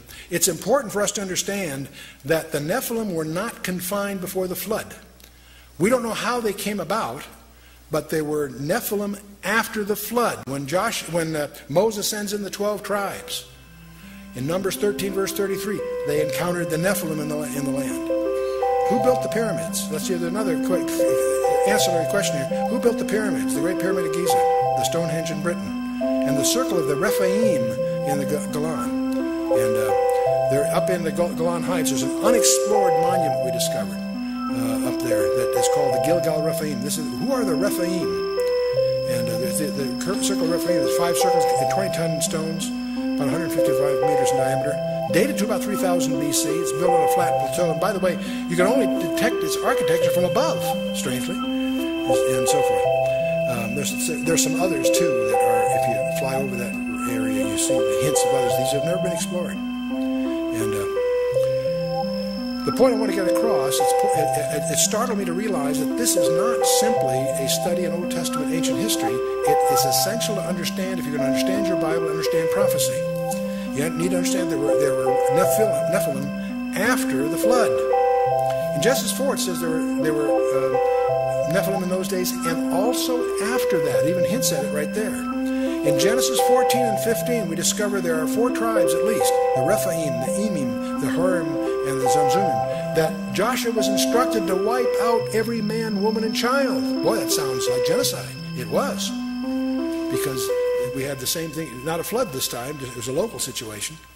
And Arba, Anak, and his 7 sons, the Anakim, are talked about not just in the Bible, but also in Egypt, by the way. They were encountered in Canaan, Numbers 13:33, when the 12 spies went. When they came back, Joshua and Caleb had the good report. The other 10 guys said, hey, there's Nephilim in the land. That's the word they used. They were giants. We are like grasshoppers in their sight. That's not an exaggeration. They had reason to be terrified. Obviously, Joshua and Caleb had faith in God. We're, God's on our side, let's go. But, and it's easy to disparage the other 10 guys. You need to understand they had, on the one hand, some reason to be cautious. In Deuteronomy 3 and Joshua 12, we encounter Og, the king of Bashan. He's the king of the giants, the Rephaim. Goliath, remember he had 4 brothers. That's why David picked up 5 stones when he crossed the brook. Why? He was ready for all 5 of those guys. See, one of the things, you can go through the whole Bible and study the Bible in terms of Satan's strategy to try to thwart the plan of God. And when God indicates that his redemptive plan is going to come from the seed of the woman, he starts attacking Adam's line in Genesis 6 with the Rephaim, which of course, with the Nephilim. And that's God's response, of course, to the flood. Genesis 12, when God calls Abraham, now Abraham is singled out. As God refines the visibility more precisely of how his plan is going to work, it allows Satan to focus his attack. When Abraham's called, Abraham gets singled out for Satan's mischief. The famine in Genesis 50, the destruction of the male line in Exodus 1, Satan's attempt to thwart, even when they get out, Pharaoh's pursuit of in the Exodus. It was now when God calls Abraham, he tells Abraham in Genesis 15 and 17, that he's going to leave there, and 4 centuries later his descendants will come. Well, that lets Satan know he's got 4 centuries to lay down a minefield. And that's what we're dealing with here in the Rephaim in the land. And when God calls David in 2 Samuel 7, it allows Satan to focus on David. And the attacks on David's line. Joram kills his brothers in 2 Chronicles 21. The Arabians slew everyone but one, Azariah. Athaliah kills all but Joash in 2 Chronicles 22. Every time there's an attempt to wipe out all the royal line, some servant hides a baby, whatever, there's always, it slips through. And Hezekiah, Isaiah 36 and 38, another example. When you get to the Persian period, here's Haman trying to wipe out all the Jews. And that's Satan's strategy to try to thwart the plan of God. And had it not been for Mordecai and Esther, it would seem he might have succeeded. And New Testament strategies. Remember Joseph's fear when he found out Mary was pregnant. He was going to put her away privately.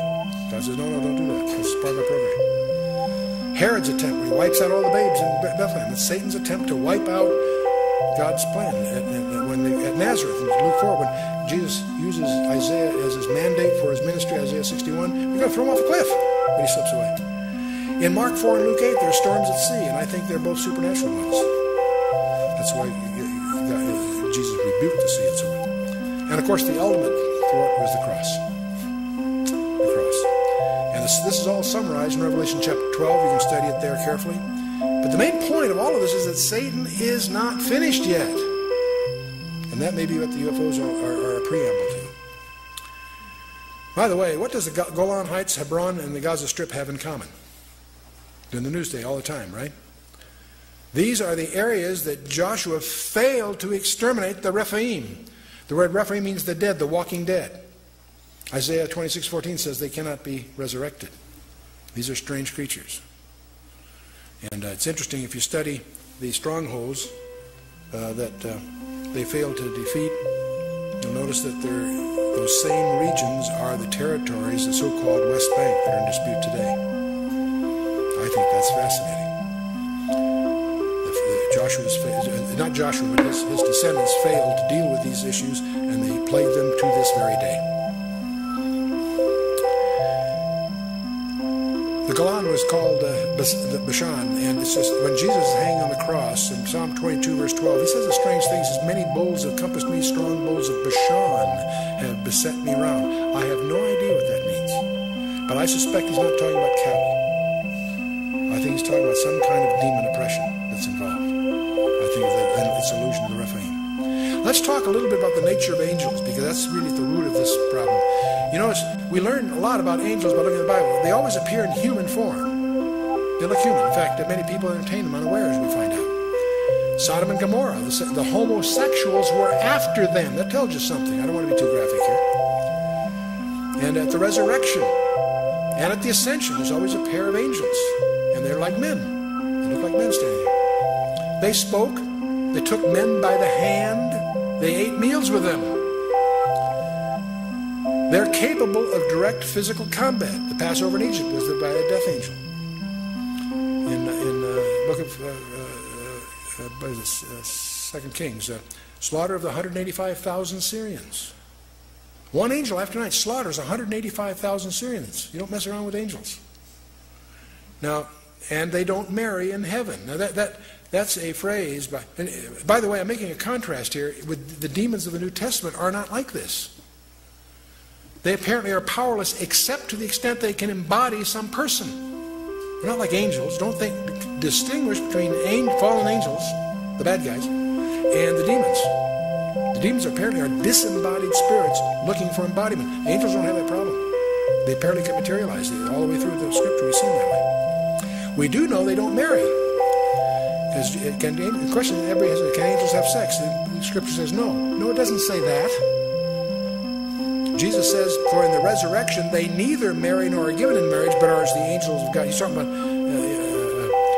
that in a resurrection bodies we don't have sex because we're immortal. There is no procreation. There is no reproduction issue.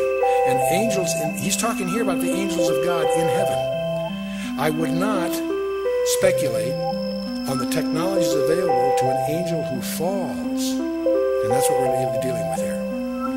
Now, there's a strange word that gets overlooked by the scholars in general, and I've participated in some translation issues on this very issue. There's a word called okaterion, and it refers to the body as the dwelling place for the spirit. It only occurs twice in the scripture, and it's very interesting where it does. It occurs in Jude 6, and it's the word that describes what the fallen angels disrobed from. And in 2 Corinthians 5:2, it speaks of, it alludes to the heavenly body that you and I, as believers, aspire to be clothed in. Same word, okaterion. I think it's a technical term that's overlooked by the scholars. In Jude 6 and 7, it says, when the angels which kept not their first estate left their own habitation, that word habitation is okaterion. They disrobed from the body that they were given to indulge in this mischief in Genesis 6. The angels which kept not their first estate, but left their own habitation, he hath reserved in everlasting chains under darkness in the judgment of that great day. Even as Sodom and Gomorrah, and so we went through that before. The word is okaterion.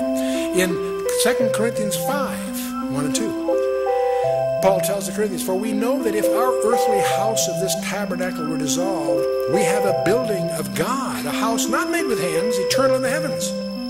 And for this we groan, earnestly desiring to be clothed upon with our house which is from heaven. The word translated house is okaterion. That which those angels abandon is what we aspire to, that kind of a habit, if you will. Okaterion again. Anyway, yeah, let's talk about something else we talked about earlier and mentioned earlier we should get into. Alien abductions. You know, the disturbing thing is there's continuing a deluge of cases being reported that are too weird, too bizarre to take seriously on the one hand, but they're too frequent and too consistent to ignore. And estimates of 1 to 3% of our population have been reported in the professional journals. All the strange episodes seem to involve the implanting or the harvesting of human fetuses as a primary topic. It seems that if these creatures are real, they're very preoccupied with the human reproductive process. And that causes us to wonder, could this be leading to a repetition of the strange events of Genesis 6? Is it possible that this is the hint that is included in Jesus' remark, as the days of Noah were, so shall the days of the coming Son of Man be. Dr. John Max, a Pulitzer Prize-winning MD, he head of psychiatry for Harvard's hospital there, and he's written on this area. He says, the idea that men and women and children can be taken against their wills from their homes, cars, or schoolyards by strange humanoid beings, lifted into spacecraft, and subjected to intrusive and threatening procedures is so terrifying and yet so shattering to our notions of what is possible in our universe that the actuality of the phenomenon has been largely rejected out of hand or bizarrely distorted in most media accounts. This is altogether understandable given the disturbing nature of UFO abductions and our prevailing notions about reality.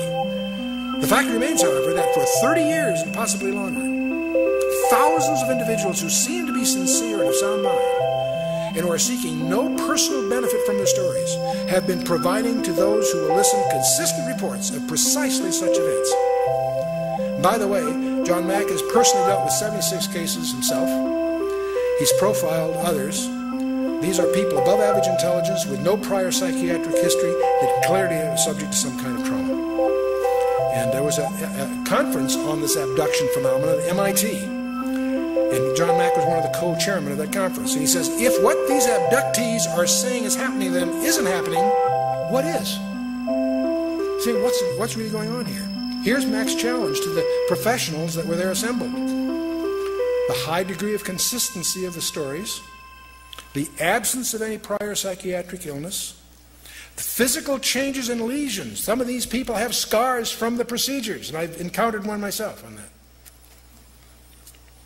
Independently witnessed by others while the abductions are taking place. There's not many, but there are a few. The involvement of small children is disturbing. Not likely they could be conditioned by, Well, let's move on. The coming to cosmic deception, what's the biggest lie of all? It's interesting. This all started back in Genesis 3. When God declared war on Satan, he says, I will put enmity between thee and the woman, and between thy seed and her seed, and he shall bruise thy head, and thou shalt bruise his heel. And from this verse, we get one of the messianic titles of Christ, the seed of the woman. What many people overlook, there's two seeds mentioned here. The other seed is the seed of the serpent. And so we have the seed of the woman and the seed of the serpent. And the seed of the serpent, we find all kinds of idioms, the red dragon in Revelation 12, the coming world leader, as I sometimes call him, the false prophet in Revelation 13. These forces are still at work and behind the world powers today. Check out Daniel 10 and really understand what's going on there. All of us have studied Daniel 2 and the sequence of nations, or empires I should say, that were re-echoed in Daniel 7, the winged lion, bear on one side, the leopard, the terrible beast, the 10 heads. Again, Babylon, Persia, Greece, Rome 1 and 2. We've been through that in our prophetic studies, and most people recognize the iron mixed with clay is the Roman Empire. Don't confuse that with Western Europe. The Roman Empire, part 1 and part 2. Well, we live in a world, what's going on in this world? There's a new world order. A world without borders is the concept. The end of the independent nation state. Multiculturalism is in. Check your faith at the door. We're going to all compromise. And this is all heading for a centralized socialistic government. And there are a couple of forcing functions. Every freedom-loving person considers this an anathema, except the problem is there's no way to avoid it. Nuclear proliferation is part of it. We're on the threshold right now of nuclear war because of this very issue. But there's another forcing function that nobody talks about. The possibility, ultimately, not yet, but coming, of cosmic threat of some kind. You say, Chuck, that's way out. That's fringe stuff. Really? Let's talk about the miry clay. In Daniel's famous vision of the multi-metal image, the last phase was, of course, the iron mixed with clay, the 10 toes. What is miry clay? Miry clay is clay made from mire or dust, if you will. And everybody talks about the clay in the 10 toes of Daniel's imagery. No one, I'm guilty too, paid any attention to Daniel's explanation of it. In Daniel chapter 2, verse 43, he's explaining the whole thing. He's interpreting the vision for you. When he gets to this, in verse 43, he says, whereas thou sawest the iron mixed with miry clay, they shall mingle themselves with the seed of men, but they shall not cleave to one another, and so on. That phrase, I read that 100 times over the last 30 years and didn't hit me until this in-depth study. The miry clay refers to a they. It's a personal pronoun. They shall mingle themselves with the seed of men. In order to mingle themselves with the seed of men, they have to be something other than the seed of men. Or it makes no grammatical or logical sense. So the they that are going to do the mingling are not the seed of men. Oh, could this be a hint of some mischief in the end times analogous to the mischief in Genesis 6? I think so. They shall mingle themselves with the seed of men. Boy, there it stares at me. Well, speaking of UFOs in the end times, I remember Walter Martin. I was on his board for many years. My partner and I were the guys that brought him to the West Coast. And we because of his very, very critical ministry to comparative religions, we tried to keep him off this subject because we felt it would discredit his ministry. I don't hesitate these days for two reasons. One is I've got nothing to lose. My ministry is probably discredited anyway. But also times are a little more lucid these days. But in any case, I can remember Walter using any excuse. He would get to Luke 21:26. And he'd quote this: men's heart failing them for fear, and looking after those things which are coming upon the earth. And whenever he did that, he always gestured with his hand. Men's hearts failing themselves for fear, and looking after those things which are coming upon the earth. And he'd make a sort of an inverted saucer with his hand as it was landing. He'd say, he'd just gesture with it. He saw UFOs here. And for the powers of heaven shall be shaken. And I'm not to say he's wrong, but we used to always smile. Walter, get off that subject. Anyway, but the coming great deception, Jesus opens and closes his Matthew 24 thing. He says, there shall arise false Christs and false prophets, and shall show great signs and wonders, insomuch that if it were possible, they should deceive the very elect. What's going to protect you? Your intellectual background? Your knowledge of physics? No way. No way. If it were possible, they would deceive the very elect. The only thing that can save you from this deception is your spiritual condition by being in Christ. They shall show great signs and wonders. They're going to do things that are going to violate our apparent knowledge of reality. We get to 2 Thessalonians, Paul in 2 Thessalonians 2 says a lot to say about this. He says, the mystery of iniquity doth already work. Only he who now hindereth will hinder until he be taken out of the way. And then shall the wicked one be revealed, whose coming is after the working of Satan, with all power and signs and lying wonders. The wicked one is going to do miracles. Be prepared for some political leader to raise people from the dead. We're not ready for that. The mystery, see, I think the restrainer is restraining far more than you and I have any idea. More than we have capacity to imagine. I think after the rapture, it's going to get so strange, it's going to be way out there. Now, where does this wicked one come from? It surprises many to realize the Scripture tells us. In Revelation 11 and Revelation 17. Revelation 11, verse 7, and when they shall have finished their testimony, the beast that ascendeth out of the bottomless pit shall make war against them, and shall overcome them and kill them. Where is this guy coming from? From out of the abuso. So he's not just some political leader that happens to be kind of gifted. No, this guy is empowered by Satan himself. And he's coming out of the abuso himself. You get to Revelation 17. The beast that thou sawest was and is not, shall ascend out of the bottomless pit, go into perdition, and they that dwell upon the earth shall wonder whose names were not written in the book of life. The only thing that can protect you from all of this is your position in Christ. 2 Thessalonians goes on, and because they receive not the love of the truth that they might be saved, for this cause God shall send them strong delusion that they should believe the lie. Don't assume that you can get saved after the rapture. People will be saved after the rapture. But if you've had an opportunity and turned down the redemption of Christ, this is what it's talking about. Because they received not the love of the truth that they might be saved, and for this cause God will send them a strong delusion that they should believe the lie. Be careful. Don't play that game. If you're going to accept Christ, do it now. Don't wait, or you'll be vulnerable to the big deception. Now, the most absurd war is coming. I always fasten to Psalm 2, which is a dialogue among the Trinity. Why do the heathen rage and the people imagine a vain thing? The kings of the earth set themselves, and the rulers take counsel together against the Lord and against his anointed, saying, let us break their bands asunder and cast away their cords from us. And it goes on. This whole idea that the world is going to take up arms against God himself astonishes me. I can understand people not believing God or rejecting God, yes. I can't imagine going after him warfare. It just doesn't make sense. Why would the world go after him? I think the Nephilim thing will explain it. You know, it's interesting that the alien types, if you read you wallow through all this literature. Dr. Mark Eastman and I spent a lot of time going through that stuff. You'll discover there's three types of these so-called alien creatures that emerge. The Greys, those are the diminutives, short, little. You always see them in the entertainment media. There's another group that seem to appear, but sometimes called the Nordics or the Pleiadians. They're about 6 foot tall. They're blonde, blue-eyed. They look like people. Could be around us now. And there's a third group that are the most grotesque of them all, what's sometimes called the reptilians. These are scaly, weird creatures that look like a refuge from some grade B science fiction movie. Weird stuff. Well, these always show up. It's interesting, in Revelation 16, verse 13, 14, I've always wondered, how does the world go to war against God?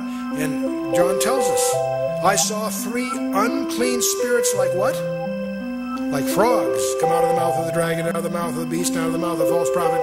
For they are the spirits of devils working miracles, which go forth unto the kings of the earth and of the whole world to gather them to the battle of that great day of God Almighty. I think God is going to use some kind of strange creatures, demonic or whatever, to draw the world into this confrontation that is part of the climax that Revelation and the Old Testament deal with. Well, what's our challenge, you and I? Let's wrap it up. I'm going to give you a statement that I want you to challenge. Don't accept what I say or you flunk. I want you to challenge what I'm about to say, although I believe it sincerely. I believe you and I are being plunged into a period of time about which the Bible says more than it does about any other period of time in history, including the time that Jesus walked the shores of Galilee or climbed the mountains of Judea. That's a preposterous statement. But I believe you and I are being plunged into a period of time about which the Bible says more than it does about the whole gospel period.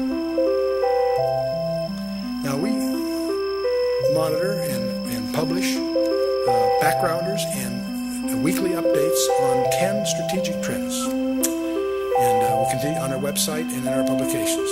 There are major prophetic themes about Israel, about Jerusalem, the rebuilding of the temple, about Babylon, about the coming invasion of the Middle East by Russia, Magog, if you will, the rise of China as a superpower, the decline of the United States, or I'll call the American challenge, the European superstate that's emerging, the move towards an ecumenical religion while all this is going on, as the Pope embraces Islam, global government as we see the nations struggle to in that direction, and there is another trend called the rise of the occult and UFOs. Watch for it. Now, the ultimate issue, of course, is none of this. The ultimate issue is that you and I are in possession of a message of extraterrestrial origin, and it's the only competent source to deal with these extraterrestrial issues. And this record, we call the Bible, portrays us as the objects of an unseen warfare. And our eternal destiny depends upon our relationship with the winner of that cosmic conflict. Where do you stand? What is your readiness for this encounter? And you can't protect yourself with your intellect. You can't protect yourself with your knowledge base in the traditional sense. It's a spiritual battle, and you need to understand that. Paul tells us that in Ephesians 6, verse 12. We wrestle not against flesh and blood, but against principalities, against powers, against the rulers of darkness of this world, against spiritual wickedness in high places. And what's your remedy? Your spiritual armor. Ephesians 6 details 7 elements of armor. Should be girded with truth. Take on the breastplate of righteousness. Have your feet shod with the preparation of the gospel of peace. Take your shield of faith, helmet of salvation, sword of the Spirit. And don't forget your heavy artillery, prayer. Now, each one of these is part of your spiritual armor. And twice, Paul emphasized, put on the whole armor of God, not just your favorite pieces. To do that, you got to know what these are. And you need to do a very in-depth study of each of these 6 elements. And obviously, I should say 7 elements. We don't have time to do that here, but I urge you to make a commitment to do a serious study of these things. And don't forget the 7th. Many people stop at verse 17. Don't go to verse 18. All right, we have a 24-hour hotline to the throne room of the universe, and he's anxious to hear from us. And we call it prayers. That's your heavy artillery. Keep that in mind. Now, these strategic trends that we monitor on our website, weapons of mass, each one is a biblical trend. Each one is a standard category of data collection by the intelligence community, and we tend to monitor them.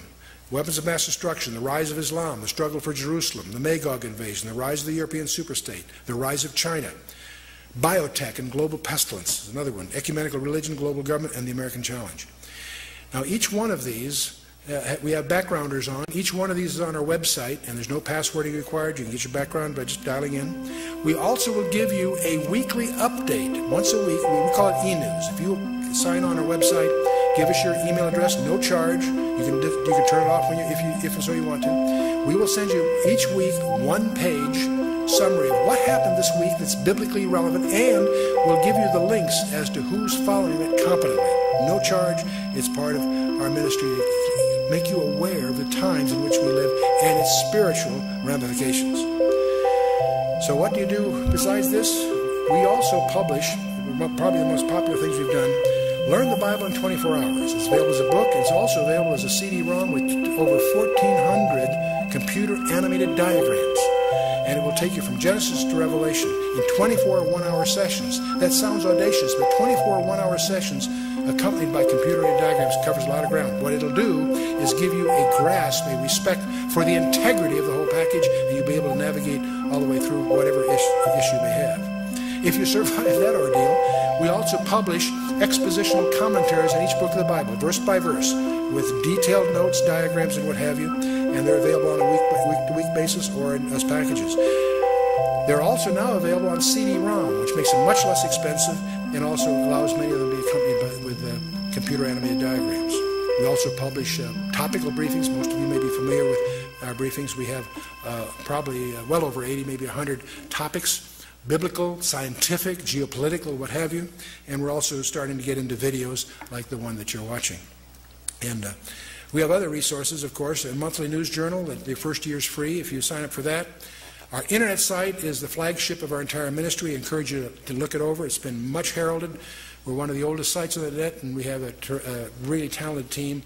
The Lord has really blessed us with both the team and the content and the response to it. The strategic trends, of course, are monitored there. We also publish e-news, which I've mentioned. Those are free, by the way. Emphasize that. Free. We're also a host of the Blue Letter Bible. We participate in its early days. It's English, Hebrew, and Greek text with commentaries, dictionaries, encyclopedias. It's all word searchable. It's all free. But the main thing we have is something that's maybe new to some of you, and that's the Berean Online Fellowship. Many of you are familiar with our K-Rations program. That's where we have a tape-a-week subscription program. It includes a 10-minute update and then a verse-by-verse study on some book of the Bible. Many of you may be familiar with that, and that's still going. And we accompany that, of course, with diagrams and study materials for group study, and you can even arrange to have course credit for that, university recognized. We publish this typically in heirloom edition leather-bound albums. For those that collect them, they have a way to keep them organized, and it is a university-approved level all the way to the PhD level with arrangements we've made. But the thing that we want to announce to you, we have a new program called the Berean Online Fellowship. Each week you get the verse-by-verse study in real audio or MP3, and that includes the notes and so forth. It also includes a weekly global intelligence update, just a little 10-minute what's going on kind of thing. It gives you also access to all our verse-by-verse commentaries in real audio. It's all available to the subscribers, members of the fellowship. You also will get personal update, our news journal, online immediately, and you'll still get your hard copy by mail. But perhaps the most exciting thing is we have online discussion groups. All our members can share and talk about topics, and there's a whole chat room structure behind that. And I participate in that, and so does our staff. And of course, all of this is done in the context of getting university degree credit all the way to the PhD level. And there's all kinds of members-only offers and privileges in terms of access and other things that we're doing. So that's going to be our primary online fellowship. Dial up our website, www.khouse.org. No one can pronounce Koinonia House, let alone spell it. Everyone calls us K-House. And our phone number is 1-800-KHOUSE-1, and we encourage you to find out more about what we're doing, because we're here to do one thing, and that's to highlight the biblical relevance of current events, and the hidden agenda is to get you excited about the Word of God, that we can both grow in grace and the knowledge of Him. Because we think the days are short, and we've got to rearrange our priorities to really make them count. God bless you.